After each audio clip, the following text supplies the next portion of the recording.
The following compilation features unsettling and spine-chilling tales sourced from Reddit's horror communities. Reader discretion is strongly advised. These narratives may contain graphic descriptions, psychological distress, and themes that could unsettle sensitive individuals. Proceed with caution, as immersion into these eerie stories may provoke fear, unease, and sleep disturbances.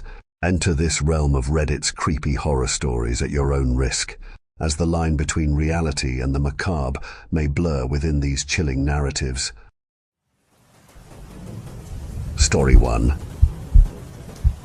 If you've had recurring dreams, then please, I need your help. Recurring dreams are something I've always been fascinated by. Since I myself have experienced this phenomenon countless times, I've become quite interested in it. There's a few different subreddits and communities dedicated to this topic, and a lot of people shared some interesting things. The ones that especially fascinate me are the accounts of those who claim to dream the same or similar things. And in this instance, it's a place that I and others refer to as the dreamscape halls. Before reading any further, it's crucial I make you aware of the risks associated with this. I won't pretend to fully understand why, but there is some evidence to suggest that those who learn of this phenomenon can go on to experience it themselves. If you're familiar with the SCP Foundation and its lore, then this is similar to what they call a cognito hazard, something that can spread simply through knowledge of its existence. To me, it's also sort of like when you buy a car and start to suddenly notice that same car everywhere, like your horizons have suddenly broadened. Just please be aware that by reading about this, that means it may also happen to you. If you're still here, then I hope you know what you're agreeing to. Over the years, I've browsed many websites, subreddits and personal blogs related to dreams. The mention of the dreamscape halls are few and far between, but I have found several people who have reported having them. As far as I can tell, there are not a lot of commonalities between them, but there are overlapping descriptions which seemingly are reported time and time again. Most start by describing the dreamscape halls as an expansive, seemingly never-ending maze of hallways and rooms. Usually, these halls take on aspects of a retro, early 20th century hotel with polished wooden floors, black and white photographs and decor reminiscent of Western Europe pre-World War I. Many describe these dreams as incredibly vivid, and almost always with the dreamer being lucid and in control of their own actions. Some have even sworn that these dreams feel more real than reality itself. The dreamer is almost always struck by a subtle fear which lingers throughout the duration of their dream. They describe feeling unnerved, apprehensive and reticent to act. Mike was the first person who ever described his experience to me, and one of the main reasons for my eventual passion in researching the topic. When we spoke, he said it had been a few years since last he dreamt of it, but claims the memory was as vivid as the day it happened. His initial memory of the event was finding himself in an unfamiliar room. He wasn't laying down either. He just said 1 second he was laying in his own bed, and the next he was standing in this place which he had no recollection of arriving in. Around him was the rationalist boutique-style room of what appeared to be an early 1900s hotel. Shimmering wooden floors were covered by several Tuscan rugs with ornate spiraling patterns. The pewter walls were adorned with a good dozen black and white photographs of men, women and groups of people with impassive expressions. Mike turned to inspect the room and found a window behind him covered with gossamer, cotton chintz curtains. He moved towards them and opened them, finding a window behind it. But something wasn't right. There was nothing beyond the window, just a black void which seemed to stretch infinitely in every direction. Mike described the void as almost flowing outside, like the entire structure he found himself in was submerged in an ocean of crude oil. He thought about opening the window, but says it didn't seem like a good idea. Instead, he approached the closed door, which was marked by the number 709 hanging above the peephole. Mike glanced through the eye slot, seeing nothing but an empty hallway beyond. After another few moments of inspection, he took a deep breath and opened the door. Outside the room, he found a hallway with auburn carpeting, which spread a significant distance in both directions. He said both hallways had to have been at least a few hundred feet long. On his left, he spied a separate perpendicular hallway about 100 feet away. The vicinity was eerily silent, devoid of any of the sounds of the usual sounds one would expect from a hotel, such as plumbing or ambient occupant noise. Mike had no idea he was dreaming by this point, and said he believed wholeheartedly that he had somehow just awoken in this unfamiliar place that was starting to make less sense by the minute. He began walking left down the hall, stepping as carefully as he could to try and minimize any noise he produced. He passed two other doors on his right and left, which were marked as room 727 and 708. He paused and listened, but heard nothing from either of them. He thought about knocking on one of them, but ultimately decided against it. He continued moving past several more doors marked with correlating room numbers. In the distance, he had steadily begun hearing a rhythmic noise, which sounded like the ticking of a clock. He reached the opposing, adjacent hallway a moment later and paused to glance down it. The hallway looked near identical to the first, but about 40 or so feet down the corridor, the architecture seemed to morph. Mike walked towards it and felt his confusion grow with every step. He described the hallway as beginning to twist like a corkscrew. There was a 20-foot section, which just looked as though someone had twisted the building in opposing directions several times before setting it back in its initial position. As he got near, he realized it was far stranger than that. The pictures on the wall also seemed to have been elongated and twisted like the walls they hung upon. He said the pictures showed people with elongated mouths and widened eyes, among other unnerving features. Something about it felt foreboding to him, and so he turned back. As he did, the door on his right suddenly rolled open. Mike froze, with his heart beating 1,000,000 miles a minute. He heard and saw nothing from within. He eventually mustered the courage to approach, finding a stairwell on the other side. He stepped inside and glanced down. He said it extended farther than he could even see. He glanced up and found the same to be true. He compared it to when you stand between two mirrors and see the sort of infinite reflection effect.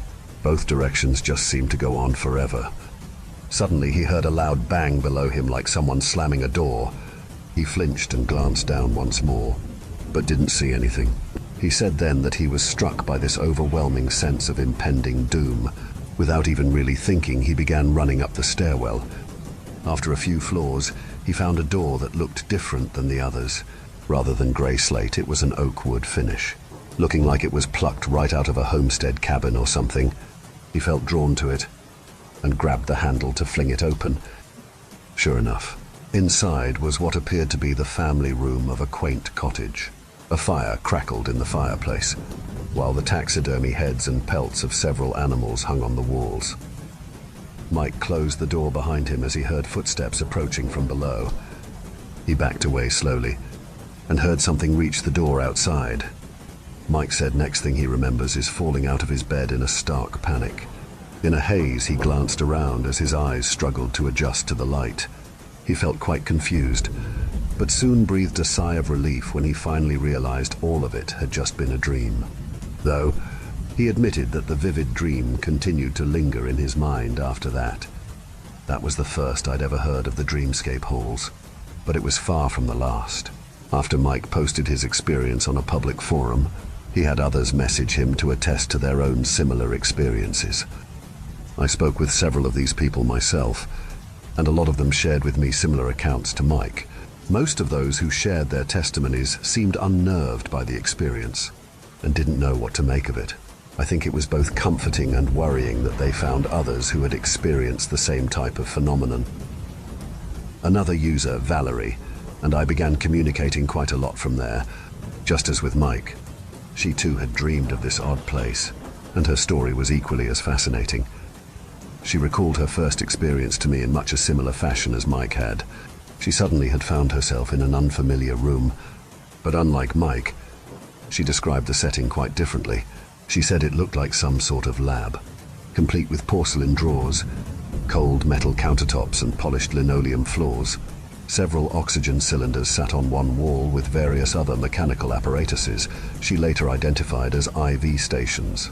On the opposing wall were 4 stainless steel sinks with various beakers, measurement cups and Erlenmeyer flasks within.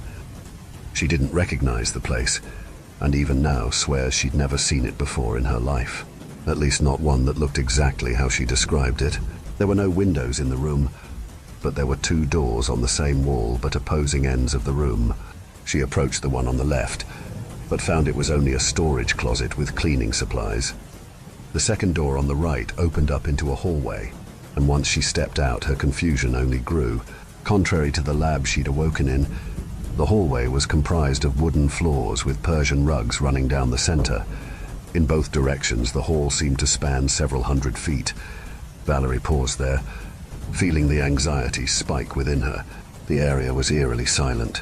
But again, she too seemed to gradually notice the sounds of ticking in the distance, with no real direction to go off. She decided to simply walk down the hallway to the right. She spied other doors lining the hallway as she walked, but she didn't feel comfortable knocking on them or calling out to anyone. Aside from her own footsteps and the distant ticking, she said the environment was unnervingly silent. There were Victorian portraits upon some of the walls like those used before. The invention of the camera, where wealthy families would commission an artist. She didn't recognize any of the people within them, but noted how they seemed painted in a manner that made their eyes seem to follow her. Soon after, she came to a four-way intersection with paths branching both ways. She said she very much got the vibes of this being some kind of hotel, but noted how weird it was to build one in a sort of grid formation like that. Both perpendicular halls seemed to also stretch for several hundred feet at least, and that only added to her confusion. Like Mike before her, she had no conscious memory of how she had arrived at this place, and her trepidation grew with each passing minute. One of the doors on the left-hand hall was propped open, and she decided to approach it. As she got near, she said she smelled a delicious scent wafting from within. She peeked inside and found it to be an empty room of what looked like someone's apartment. The oven on the far end was turned on, and inside sat a batch of steadily baking chocolate chip cookies. Despite the clearly furnished flat, she found no one residing inside it. The room was well maintained and tidy, but no sign of an actual resident was apparent. As she meandered further in, she noticed an adjacent door cracked open on the far side. She didn't know how to explain it, but she said she felt drawn to it in some inexplicable way. A cold breeze seemed to somehow sift in through the crack, causing a visceral chill to run down her spine. As she reached it, she carefully cracked the door open. Inside, she found several rays of light beaming in from beyond. The room was bathed in a soft white glow, which emanated from at least a dozen different holes at various locations around the room. She couldn't determine what the source of them was beyond, but all of them seemed focused on a single point in the center of the room. Some sort of twisted podium stood in the center, surrounded by polished linoleum floors and a group of upturned plastic chairs. The podium was little more than a twisted hunk of some kind of glimmering metal, but embedded within it was hundreds of Polaroid photographs. Valerie looked over them, but said at the time she didn't find them very significant. Despite that, she said there were three images which stuck in her mind. The first was a pair of large iron towers, with one of them burning and seemingly in the process of disintegration. The second was an object in the sky, which appeared as little more than a scattered group of burning debris, like a plane which had exploded mid-flight. The third was a balding man with a moustache bent over a workbench with a scowl on his face, and various tools sat out before him. Valerie was glancing them over when suddenly she was waking up in her bed. Much like Mike before her, she described it as being there 1 second and then just being back in her bed the next. She said the significance of what had just occurred was not evident to her then, but as the years went on and the dreams happened again, she began to realize what was happening. She reiterated that this dream was around 1999, and it took until 2001 for her to make the first connection from the photos she'd seen. As we all know, in September of 2001, the World Trade Center in New York was attacked by hijacked airplanes. 2 separate airplanes crashed into both towers, which erupted into flames and collapsed soon after. Valerie remembers being horrified as she watched the events unfold, but her perspective was a bit more befuddling than most others. One of the images broadcasted on the news was a near identical image to that which she'd seen in the photograph from her dreams. She first wrote it off as coincidence, as most of us probably would. The idea that she'd been given some sort of premonition seemed far too outlandish for her to believe. But then it happened again.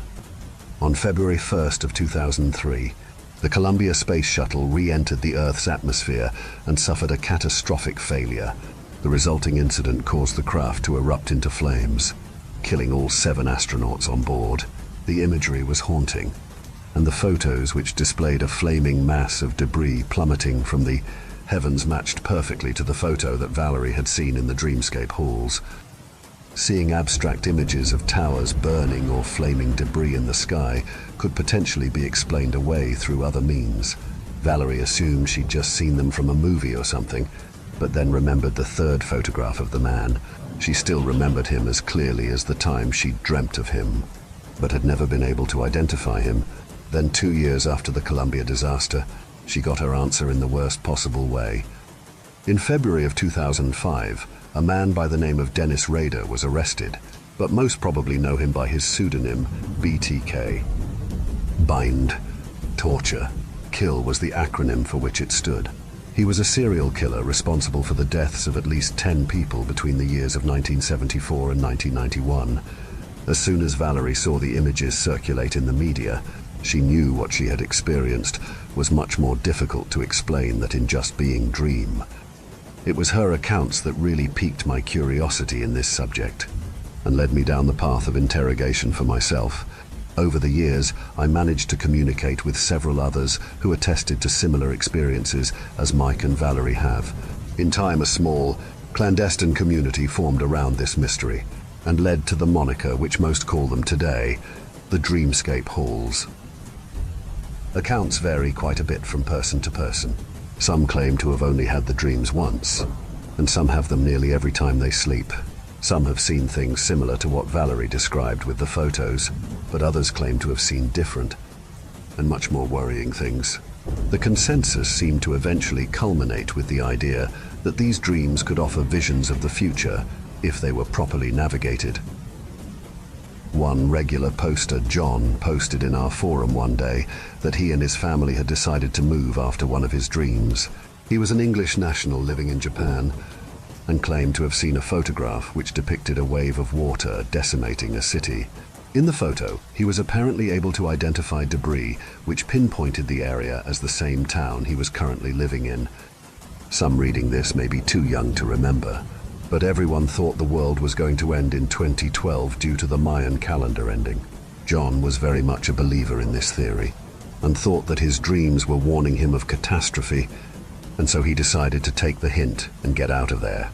It's difficult to say whether he was right, but in 2011, Japan was struck by a tsunami which killed nearly 20,000 people. It could have been just another coincidence. But by this point in my exploration, these coincidences were really starting to add up. Dreams which reveal the future may seem like a ludicrous idea to many, and I'll admit, I held to that notion for quite a while. I've always done my best to walk the razor's edge, trying to genuinely entertain notions some may deem ridiculous, while also maintaining a reasonable dose of skepticism. To me, the mark of an intelligent person is to accept that we cannot currently explain the universe and all the phenomenon contained therein. Knowledge we take for granted in the modern age may have been considered voodoo only a few generations ago. As our knowledge and understanding of existence expands, so do the questions. Now, you may be thinking that if there's potential to learn about the future from these dreams, then it sounds like a good thing, right? For a while I believed that too, even after hearing several different people's frightening experiences with them. However, it must be noted that this is far from a risk-free endeavor. People in the community used to warn of the hostile and terrifying beings that they encountered. One of the most commonly mentioned was what the community called the Hat Man. Some may have heard of this being before, as it's grown in popularity due to several different communities making reference to it. People with sleep paralysis, along with schizophrenics and people who abuse medications like DPH, have often also claimed encounters with this entity. The Dreamwalker community described it similarly, a dark, humanoid entity comprised of shadow with what appears to be a wide-brimmed hat upon its head. Most attest to feeling a near paralyzing sense of fear upon seeing it, but few actually mentioned it trying to harm them physically. The consensus seemed to be that it would simply stalk you throughout the halls, and most would wake up before it got them. Another popular being is one called the Void. It's essentially just a mobile, dark blob which shifts and slithers around, seeming to consume all in its path. Luckily, it's pretty slow, but most community members agreed that you should never let it touch you. The Knight was another commonly mentioned one, a medieval suit of armor which shambles about the halls and seems to follow dreamers, but only when they aren't looking. Several have said they'll see it in one location, then round a corner and find it already waiting for them in a different room. Some believe this is a guard of the dreamscape halls and seeks to vanquish any who trespass within. The idea of a medieval knight in a New Age hotel doesn't make a lot of sense to me, but enough commenters attested to it that I figured there must be something to it. The red one is potentially the most terrifying of the lot. It's described as a crimson-colored humanoid entity with a plethora of curled horns protruding from all over its body. Those who wrote about it say that it's fast and agile, with a seemingly innate hatred for any found roaming the halls. There are several others as well, but these were among the most commonly mentioned and encountered. It also must be noted that tragically, many users of the Dreamwalker forum passed away unexpectedly during my time observing. It was the same every time it happened, where the person in question who simply go to bed one night and never wake up. Nobody knows for certain whether it was related to the Dreamscape halls, but once again, we find the coincidences continuing to mount. I regarded this entire enterprise as little more than a curiosity for a while. I've always been fascinated by the spooky and unexplained phenomenon of our world, and this definitely fits into that category. Honestly, I regarded these accounts as an interesting collaborative fiction project in the vein of SCP or the Backrooms, but then I experienced them for myself. The first thing I remember was suddenly becoming conscious. Standing in a room I did not recognize, there was a freshly made bed behind me, with all the other normal furnishings one might find in a pre-modern hotel room, like the others before me. I had no memory of how I arrived at this place, and at the time I had no recollection of the Dreamscape halls whatsoever. For whatever reason, the thought simply didn't occur to me, leaving me with a sense of dread for this unfamiliar place I had awoken in. It's really hard to convey the unnerving sense it gives you, and I suppose the best thing I can compare it to is severe amnesia. If you'd have asked me my name in that moment, I doubt I could have even told you. The vicinity was silent, devoid of bumps or knocks or the standard sounds one might associate with a hotel room. No hum of the air conditioning, nor sounds of the plumbing system, just silence. Eventually, I made my way to the door and opened to find a hallway beyond. In both directions, the halls extended further than I could even see. There appeared to be no one else around, and so after debating internally for a few moments, I turned left and began to walk. Along the corridors, I found photos and portraits of people and landscapes, but none of which I recognized. Before long, I came to a branching path which split off in both directions. This struck me as odd, as like I mentioned before, building a hotel with 4 intersecting pathways was a head-scratching construction choice that didn't make sense to me even then. Things made less sense the further I traveled. There was this unnerving sense in the back of my mind that something was following me. But every time I glanced over my shoulder, I saw nothing. After several minutes of walking, I stumbled upon a room that looked different from the others. The borders of the door were lined with a unique trim that looked distinct from the others. The handle to the door felt unusually warm as I grabbed it, and with a deep breath I pushed it open. On the other side, I found a room littered with papers and manila folders all around the room. I counted 5 separate computer setups placed on desks around the room, with a menagerie of wires spiderwebbing the floor. The monitors all displayed static, which really didn't make much sense. It looked like the long-neglected den of some crazed hacker. But there was no occupant present. Beyond the main room sat the bedroom, which stood in stark contrast to the previous. It was well kept, perfectly normal, and even looked as though it had been recently swept. The bed was made, the dresser drawers were closed, and the ceiling fan devoid of dust. The only thing off about it was the mirror in the corner of the room. It was draped with these weird, tendril-like structures like the wet roots of a tree. The mirror also had some weird properties to it. As I stepped in front of it, I noticed it was reflecting the room, but not me. I could see my own body just as normal, but somehow the mirror couldn't. Around the perimeter of the mirror were several Polaroid photos stuck into the rim. Most of them were damaged to the point of being unrecognizable. Some were burned, others afflicted with water damage and crumpled. But there was one which was untarnished. It showed what appeared to be a young boy overlooking a cliff. As odd as it may sound, it almost reminded me of the Lion King, where they stand on Pride Rock and overlook the prairie. Only in this photo, down below there was only flames and death. There wasn't much detail I was able to discern, but it looked like a landscape ravaged by war. As I studied the photo, a sudden clunk caused me to lurch back away. Something out in the hallways had slammed violently into some part of the structure. I scrambled back to the door, and as I peered beyond, I felt my heart freeze in my chest. Down the corridor, I spied an entity standing motionless about 100 yards away. Its frame was obscured, bent and twisted like the gnarled trunk of an ancient tree. The arms which protruded from its torso appeared infused with roots and branches. Its head was little more than a bowl-shaped basin, like an arboreal hollow gouged and erupted into a vulgar attempt at life. As I stared, I spied tendrils similar to the roots emerge from its back.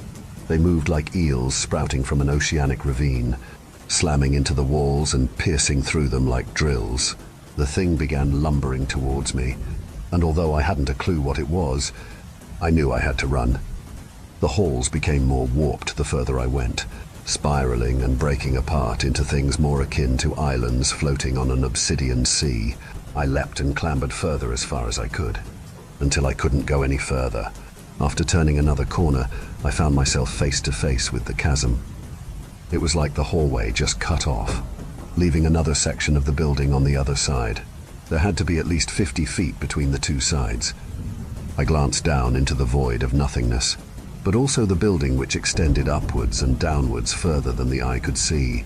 The entire construct was colossal in a way I don't think any person can appreciate unless they have viewed it for themselves.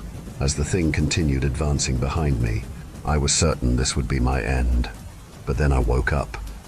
With frantic breaths and a racing heart, I suddenly found myself lurching awake back in my own bed. It took several minutes before my memories came back, and I began to reckon with the experience I had just perceived. A sense of calmness eventually descended upon me, but it was eclipsed by that of a pervasive anxiety which crept over me like thousands of swarming ants. It was too profound to be a simple dream, and that thought continued ringing in my head. This was well into my escapades with those who had experienced the dreamscape halls, but this was the first time I'd seen them for myself. It also brought forth a newfound fear when I finally understood how this thing spreads. In the following years, I continued having periodic dreams in relation to them. I found more photographs which did seem to hint at future events, as Valerie had claimed, and much like with John, I even once used the dreams to avert potential catastrophe in my own life. I was supposed to be at work one day in the midst of a blizzard, but ended up calling in sick as a result of what I saw in my dreams. There ended up being a 16-car pileup on the highway, with 9 people losing their lives that day. I can't say for certain I would have been amongst them at the time, but it did happen on the same highway I used to get to work, and once again, the coincidences continue to mount. There's been at least a dozen instances of me getting premonitions of future events, or at least that's how I have interpreted them, unfortunately. It's proven difficult to surmise their meaning until after the event has occurred. Of course, due to the fact that these are dreams, I do not possess any solid proof. I don't expect people to believe me. I just wanted to post my account to see if anyone else has experienced anything similar. For those reading who might find the idea of dreams which tell the future enticing, I have a brief word of warning for you all. Obviously, being able to tell the future can be enormous in terms of one's own potential benefits, but these dreams are not without risks. As mentioned, there's been several worrying accounts of people dying in their sleep, which may or may not be related to the dreamscape halls, but there's something else too. I swear something has latched onto me. Either that, or my own mental health has started degrading severely. I've seen it and felt its malicious presence. It's little more than a shadow which lurks on my peripheries. I'll catch glimpses of it sporadically, usually at night. And when I do, I know it's time to move on. For years now, I've been moving from place to place, staying on the road and never settling anywhere for too long. But I'm tired. I don't know how long I can keep this up, but I don't plan on giving into it either. I just wanted to put this out there for anyone who may be interested. And maybe someone has experienced these dreams too. Just please be aware, for those that seek forbidden knowledge, there is always a price to pay, and some of us have had to find that out the hard way. Story 2. My gated community has one rule: no laughing after dark. 1 week ago, my wife and I moved into a gated community called Bravero, one of those cut-out paradises with an aesthetic so vivid in photos, yet anemic in reality.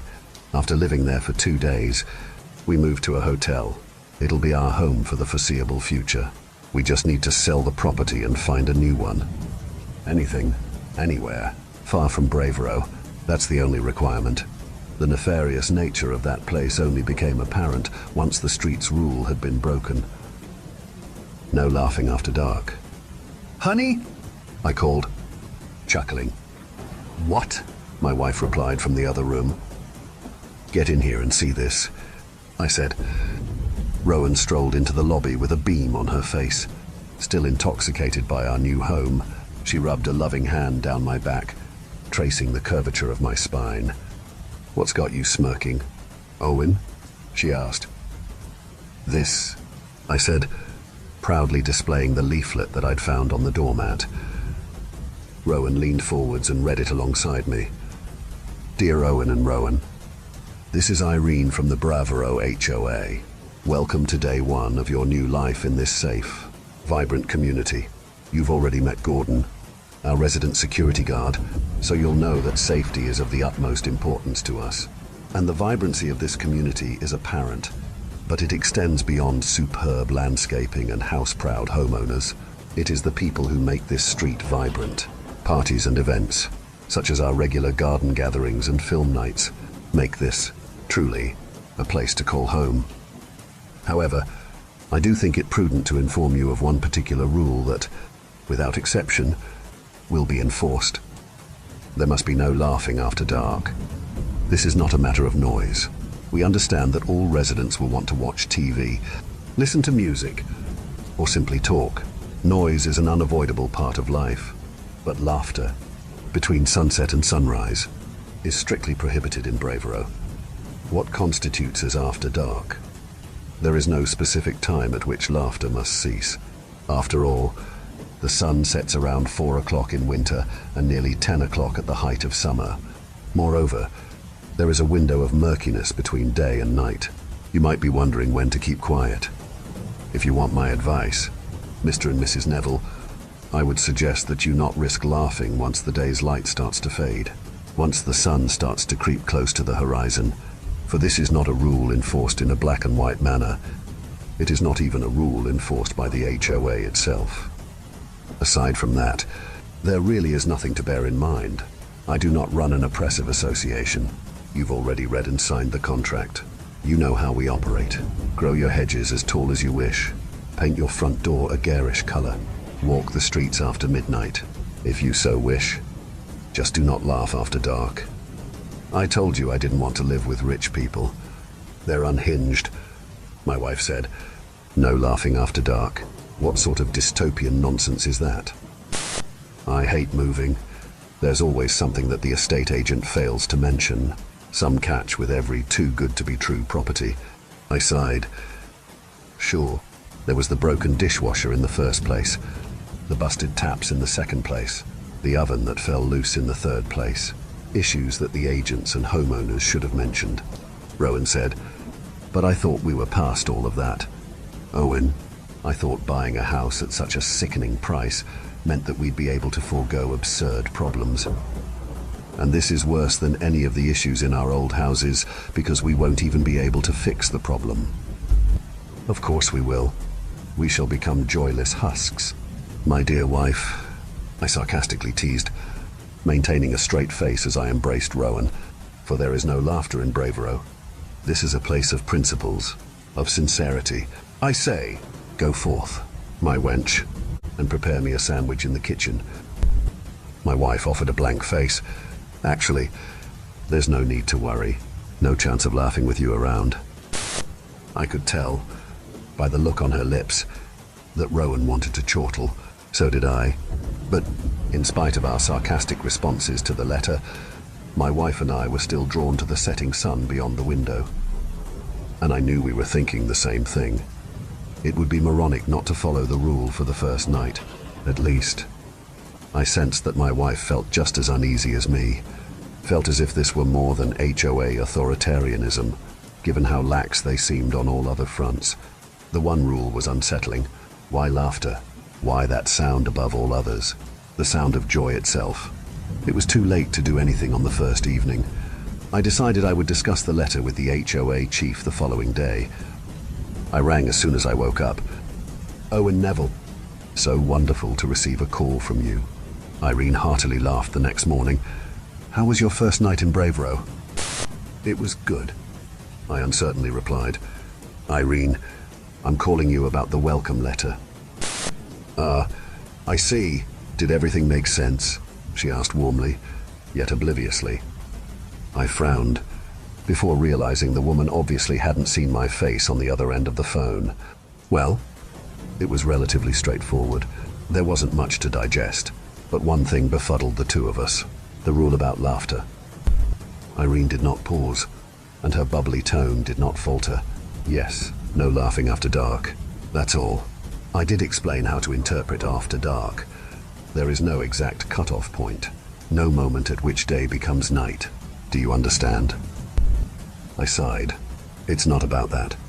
Irina, it's about the nature of the rule itself. Does it not seem a little totalitarian to you? I'd understand a rule such as no noise after 11 in the evening, but a rule about not laughing after dark is so oddly specific, and it doesn't seem warranted. I don't see why laughing would ever be worse than other noises that neighbors could make. I paused, but Irene said nothing, so I continued. Plus, as you mentioned in the letter, the sun sets early in winter. Are you seriously suggesting that, on Christmas Day, to give an example, Rowan and I wouldn't be able to have a joyous time with our family after, say, 3 or 4 in the afternoon? Not at all. Mr. Neville, be as joyous as you want throughout the year. Irene gasped. I'm only saying that you wouldn't be able to laugh after dark, not until the sun rises once more. I grumbled in frustration. I have to say I'm more than frustrated to be learning of this rule after finalizing the contract. Did you not talk to the letting agent about Bravero's HOA before purchasing the property, Mr. Neville? Irene asked. Yes. I spat. I signed your association's agreement, and there was no mention of this rule in there. I know because I read it again this morning. So, this isn't legally enforceable. You're absolutely right. Mr. Neville, it isn't legally enforceable, Irene replied. I huffed anxiously. Right, so, did I mention anything about a possible breach of our contract? Irene interrupted. Did I mention anything about the consequence of breaking the rule? Did I mention, for example, anything about seizing the property, should you not comply? Well, no, I said. But what's the point of making a rule that you wouldn't be able to enforce? As I mentioned in the letter, Mr. Neville, I'm not the one who enforces it, Irene replied. The HOA didn't make the rule. We simply inform. I see, I muttered through clenched teeth, tiring of the irritatingly cheery busybody. So, what would be the consequence of my wife or I deciding to laugh after dark? For the first time in our entire conversation, Irene fell silent, hesitated for a moment, longer than a moment. In fact, it was her only sign of humanity throughout the call, the only sign that she was more than a pre-programmed series of chipper, dismissive statements. This is an amazing neighborhood. Mr. Neville, Irene solemnly said, the 50 residents of Bravero lead happy lives, and I hope you join them. I truly do. But we have all had to sacrifice something for such peace, such security from the outside world, and that something is laughter, Mr. Neville, but only during those dark hours of the day. That's not an answer, Irene, I said. What would be the consequence? I wish you'd known the few poor souls who received an answer, Irene replied coldly. If you had, you wouldn't be asking questions. You'd not dare to laugh ever again. The curt woman, whose jolly demeanor had entirely dissipated, abruptly ended the call, and I was left sitting in my study for the rest of the day, ignoring messages from my boss and co-workers, not only refusing to work, but refusing to move. That may seem a little extreme, but you'd understand my reaction if you'd overheard that call, if you'd lived on the street of Bravero for a mere 2 days, as my wife and I did, because we certainly didn't stay after what happened on the second night. I was stirred from my trance, which must have lasted hours. Around 9 in the evening, Rowan had finally returned home from another late night at the hospital, and the slam of the front door seemed to finally bolt my frozen body from its paralysis. Still, the sudden return to reality didn't make me feel any better about the call with Irene. I didn't dismiss the rule as the overbearing control of a tyrannical association. No, I believed the old woman. I believed that something awful would happen if we were to laugh. I had no idea what that something might be. But I'm no fool. I wasn't going to wait for an answer. I didn't want an answer. I wanted my wife and I to sell our home. I wanted us to buy a hotel for a night and figure everything else out after that. Owen?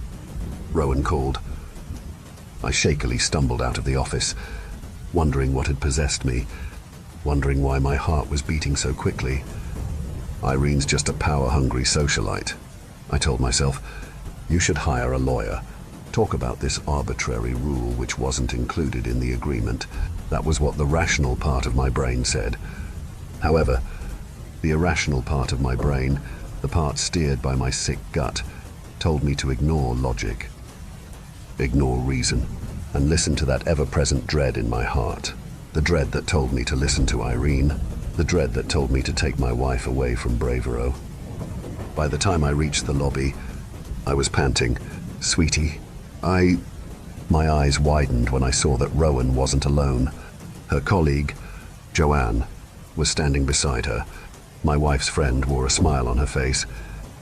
Sorry, it's been a wild day, Rowan sighed, walking over to me and planting a kiss on my cheek. I'm just going to lend Jo one of my dresses. She's got a fun night out planned for tomorrow. I'll be out of your hair in a jiffy, Owen, Joanne promised. I followed my wife upstairs and started whispering. Honey, I said, I talked to Irene. Something is very wrong with this place. What do you mean? My wife replied as we reached the upstairs landing. Did you tell her that the HOA didn't mention a noise rule in the agreement we signed? Yes, I said. She admitted that it isn't an official rule, nothing that could be legally enforced. Good. Rowan smiled. Case closed. Sweetheart. No, I shook my head. It isn't closed. She told me that the rule is enforced by, well, she didn't say who enforces it.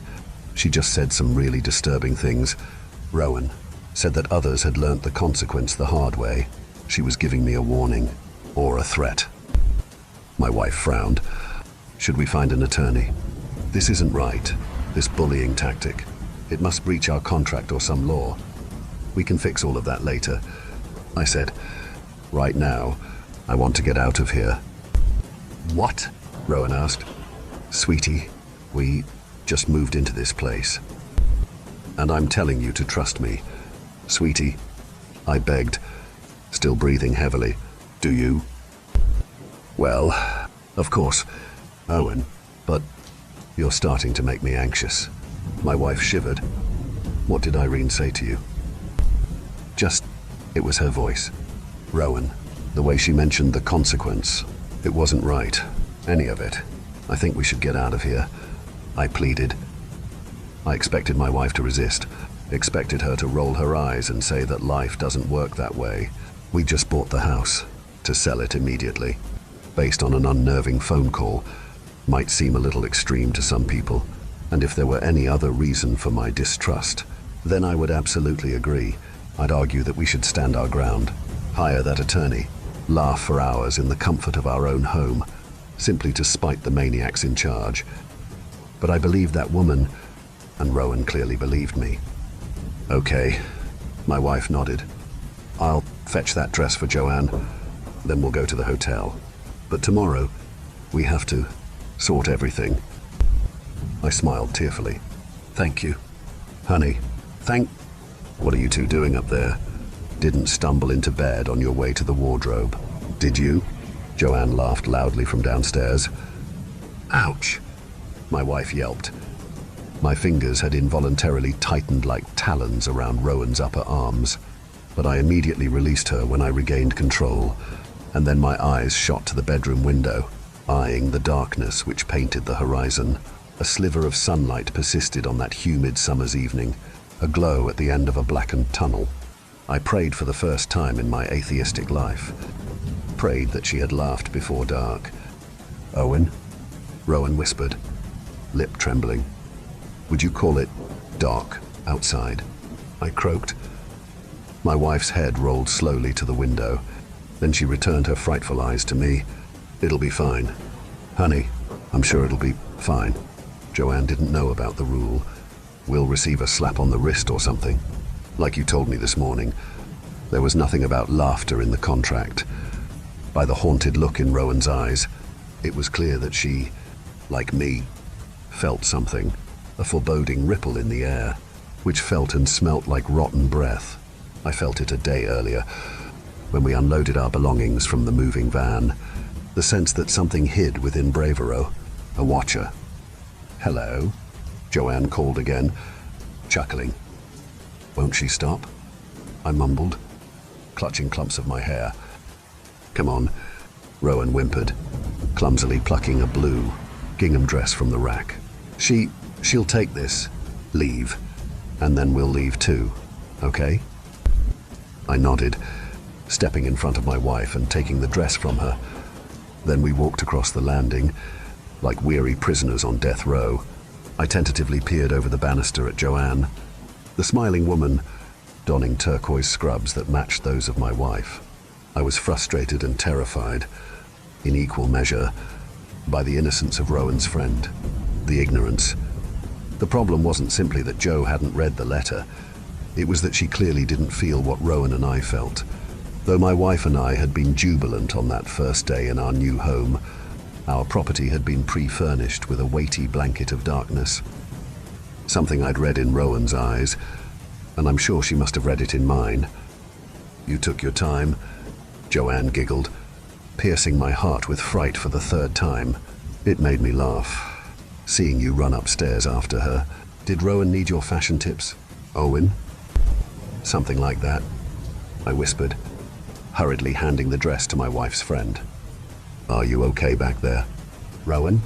Joanne smiled, peering at my wife, who timidly stepped out from behind me. Come over shy all of a sudden. Now I'm starting to think you coy lovers really did get up to something. To be young again. Anyway, thank you very much. Sweetheart, you're an absolute lifesaver. In this dress, I'm sure to catch the eye of... Joanne was interrupted, not by knocking on the door, not by the disappearance of lights in the house, not by any ominous sign I expected. She was interrupted by spontaneous choking, prompted by nothing that made sense. Joanne, Rowan gasped, rushing forwards. My wife managed to catch her frightened friend in outstretched arms. Tears swam in Joanne's eyes as her legs buckled and she gasped for air. Then Rowan started to perform the Heimlich maneuver as snot spilled from Joanne's nostrils, and I contended with the terror of witnessing somebody die. Several excruciating seconds later, with the slight crunch of Joanne's ribcage splintering, a vile stream of bile released from the back of her throat, and in the mess, which spread in a festering pool on the floor, there floated a crumpled piece of paper. Being the only non-squeamish member of the trio, and noting that the other two were still recovering from the trauma of Joanne's sudden fit, I knelt down to pluck the note from the lake of vomit. It bore neat, printed lines of text in a minute font. After I scraped a streak of sick away, 2 sentences became legible. Expulsion notice. Please exit through the basement. I read the note aloud, whilst Joanne continued to splutter, and my wife eyed me with confusion. So, I read the note again, and again. Joanne looked twice as perplexed as Rowan. I understood, of course, understood that none of it seemed rational. We did not have an explanation for the note's mysterious arrival. Joanne hadn't swallowed the slip of paper. It had simply emerged at the top of her throat, corking her trachea, not in an attempt to end her, clearly, given the note's second sentence. Please exit through the basement. Joanne screamed as she flung the front door open. It revealed not the front porch, but the kitchen, and the back door of the house opened onto the front entryway. Windows opened onto the interiors of various other rooms throughout the house. This was the case not only for Joanne, but for Rowan and me too. We were all doomed to the same fate, trapped in a looping maze, and the horror of our predicament was unavoidable. We had one option. What happens if we listen to it? If we exit through the basement? My wife whispered. What is happening? Joanne wailed, barely registering anything. I shakily answered. You laughed. Joanne, I don't know why, but it's wrong. What are you saying? The woman shrieked tearfully, snot still staining her face. How did that appear in my throat? We don't understand it either, Rowan whispered, holding her friend's hand whilst turning to me. But we have to try the basement. It's the only room we've avoided. I gulped, nodding, and Joanne sobbed whilst I led the two of them to the door. It opened with a slight creak, and I should have breathed a sigh of relief at seeing the basement's darkened staircase, rather than a portal to another room in the house. But there was no wave of euphoria, only that blackened tide of fear rolling towards my mind, threatening something worse than an end. I was haunted by the idea that death might be a kinder fate than whatever lay below. I guided us into the darkness, taking fragile steps and spinning my head frequently to ensure that Rowan and Joanne remained behind me. Once we reached the lightless basement floor, the door at the top of the stairs loudly closed, and I fumbled for the light switch, but it was gone. There seemed to be nothing down there. None of our unpacked boxes, no shelving units, nothing. Just an empty, unlit room, a black expanse. What now? Joanne timidly asked. I have no idea, I replied. We should look for an exit, Rowan said. This is the exit, I pointed out. That's what the note said. No, Joanne said. My wife agreed. Joe's right. There must be more to it than that. There? No, Joanne repeated, interrupting her more forcefully. Joe, are you okay? Rowan asked, shuffling around and grabbing my arm. Is that you?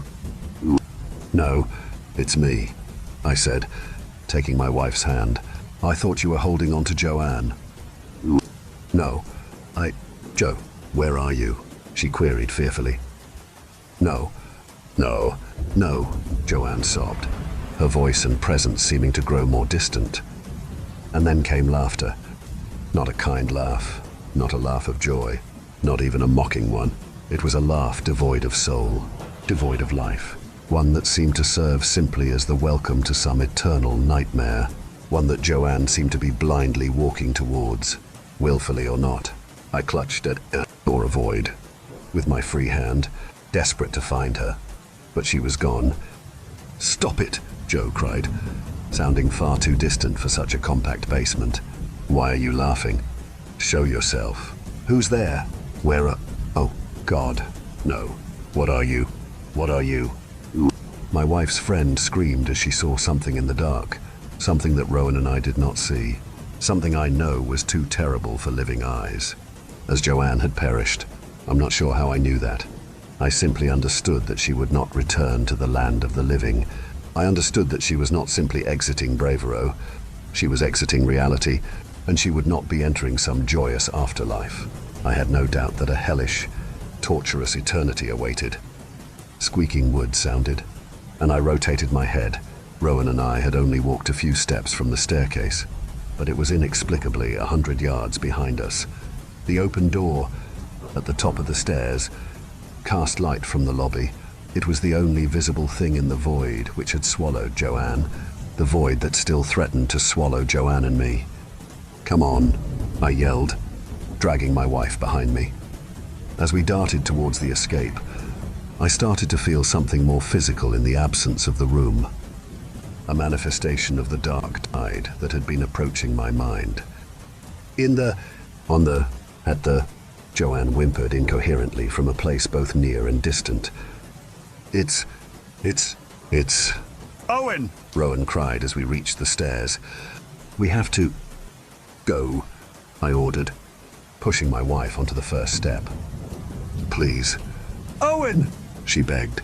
There must be something, some way to save her. I turned for a moment and immediately felt a searing pain in my brain. That black tide had finally arrived, washing away all the joy in my soul, bringing not suffering, but the promise of suffering. It was a warning from whatever lay in the deepness of that basement, whatever thing, outside of the HOA, enforced the rule. Rowan and I had obeyed that rule. Joanne had not. My wife and I were being offered safe passage from the terror.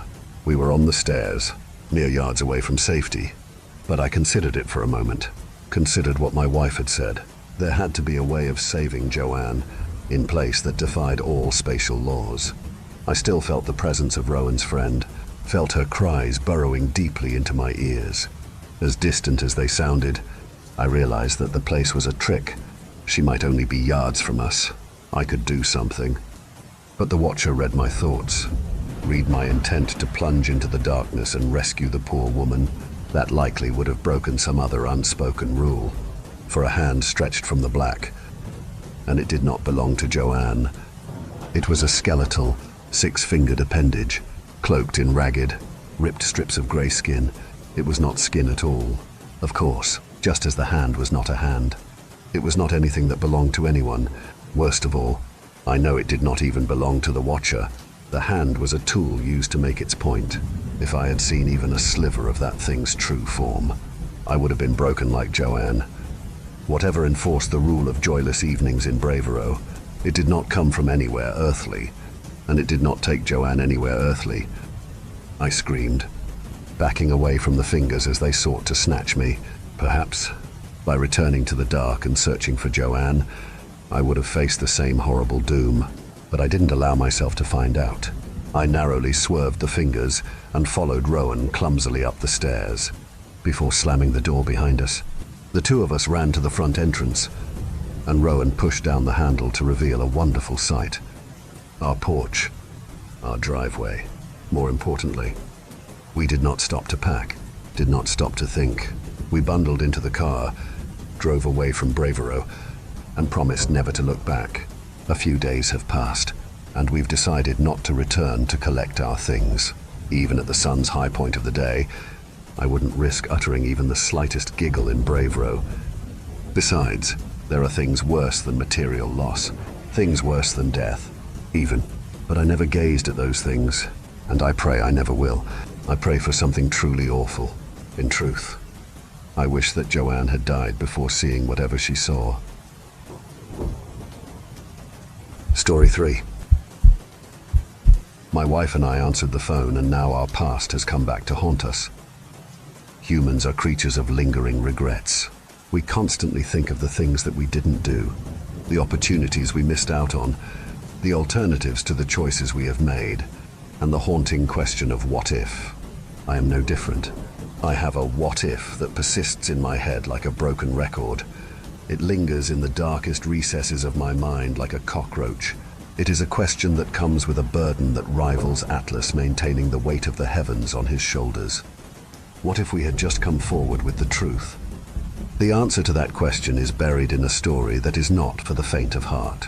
What I am about to describe is just as much a detailed recollection of events as it is a confession.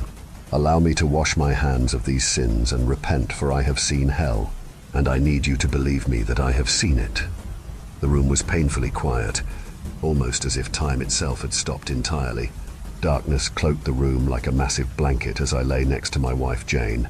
A faint light creeped in through the window, allowing for little visibility of the various pieces of furniture in the bedroom. My eyes scanned the room for a moment for any anomalies before resting my gaze upon her. She was still sound asleep, her breathing rhythmic as she continued to dream in peace. Her arms were wrapped around me lightly like vines on a tree trunk.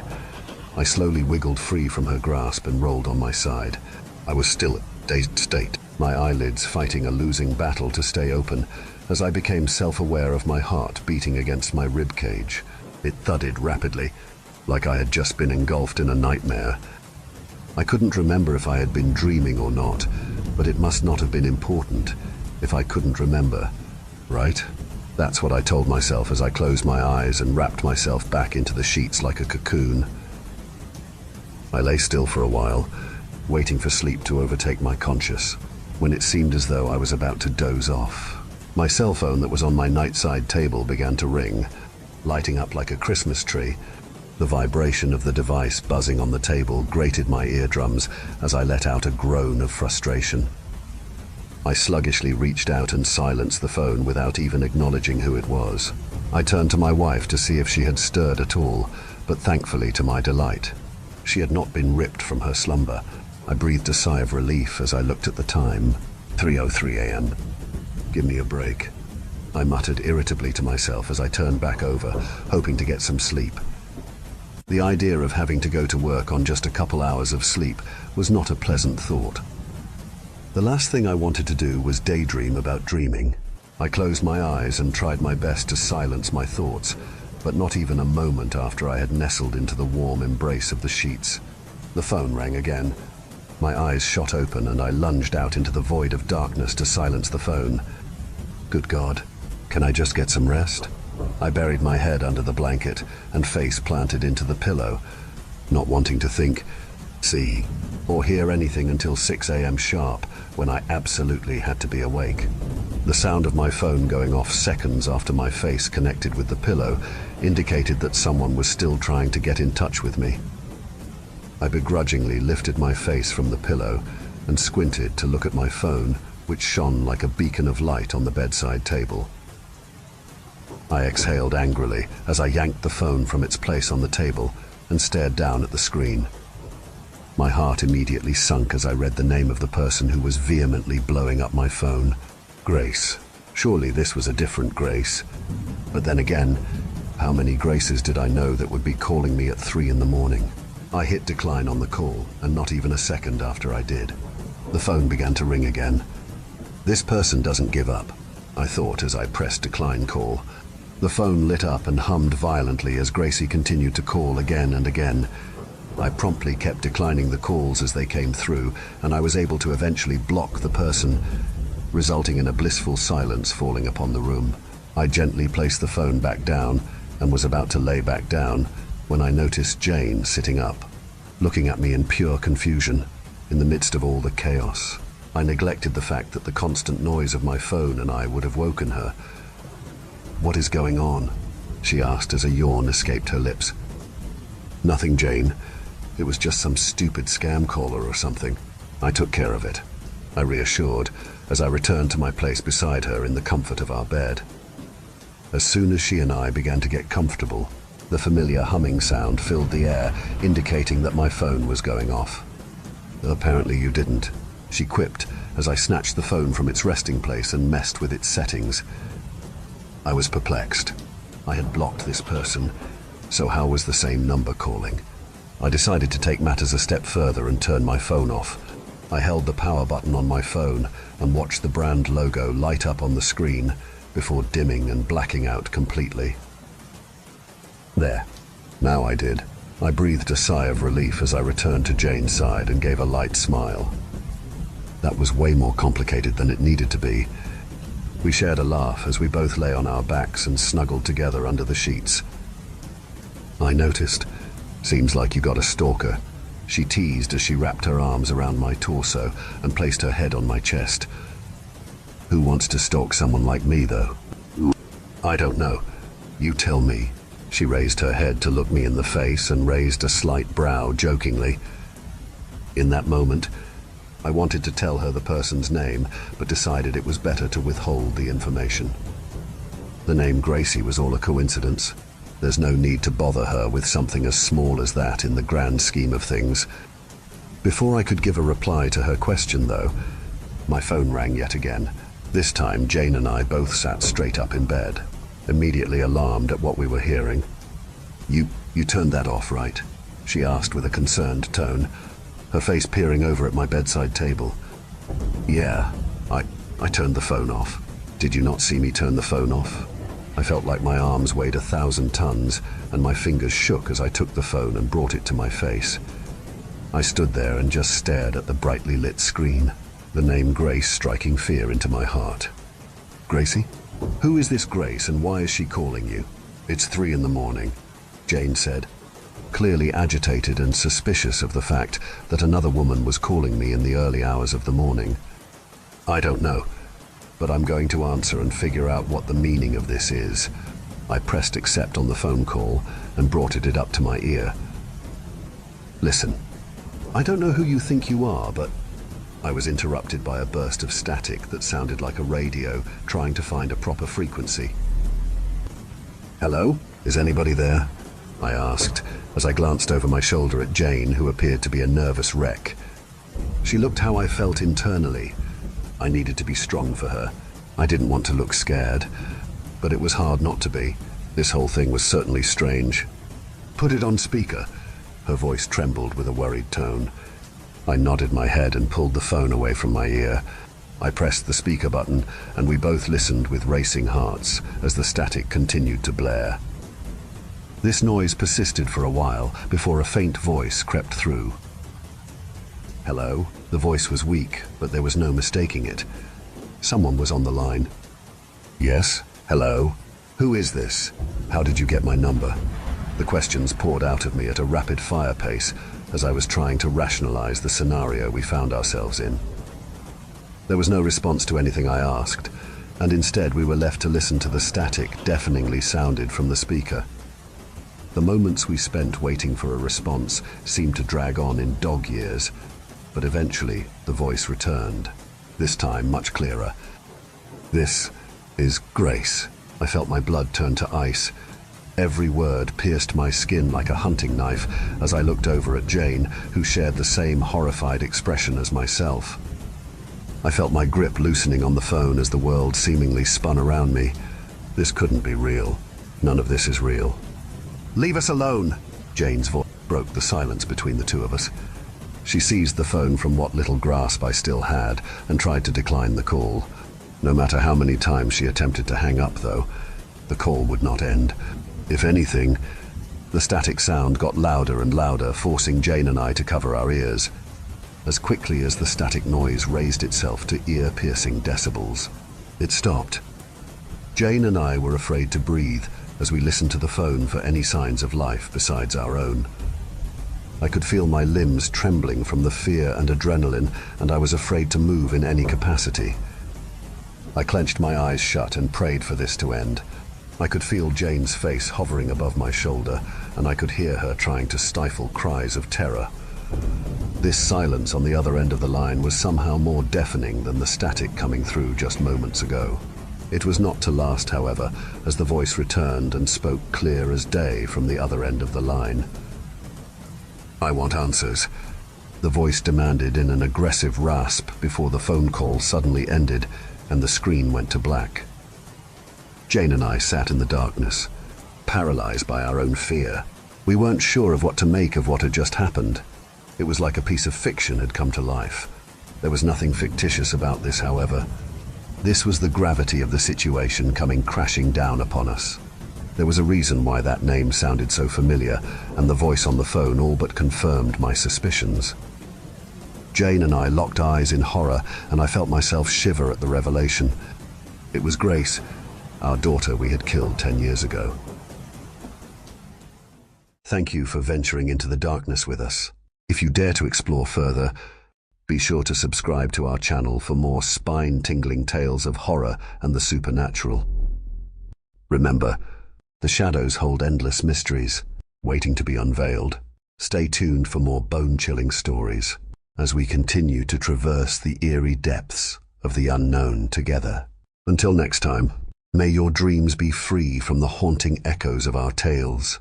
Or perhaps not.